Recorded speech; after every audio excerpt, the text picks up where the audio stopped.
dostali sme od suseda túto z pola tekvicu. Pozrite sa, koľko. No neviem, čo z toho urobím, ale je to tak na mesiac jedenia, takže vymyslela som, že si urobíme koláčik. Nastruhali sme si tekvicu, ja som si ju námlela na mlynčeku, dali sme oriešky, dali sme vajíčka, dali sme hrozienka, teraz pridáme polohrubú múku, trošku jedlej soli, sody bikarbóny, veľkú prášku do pečiva, ja všetko tak přimiešane od oka. A teraz len vlastne do zmesi primiešame. Tak to urobíme, vytvoríme cestičko. Neviem, čo z toho bude, lebo som si to vymyslela sama. Ale hádam, to bude dobré, niečo z toho vznikne.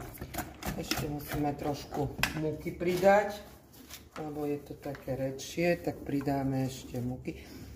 Naozaj pečiem jak psiček a mačička od oka. Ale, a ešte som tam dala škoricu a škoricový cukor, nech to je také dobre perničkové. Hrozienka som už hovorila, neboj sa. Takže uvidíme, čo z toho vznikne. Takže takéto cestičko a už len do hrnca a dať piec.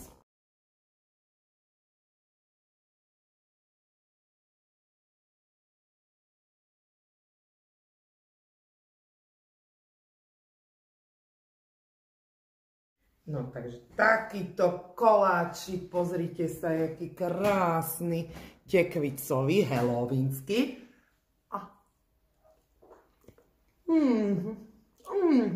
Určite vyskúšajte. Dávam recept do popisu. A bude výborný.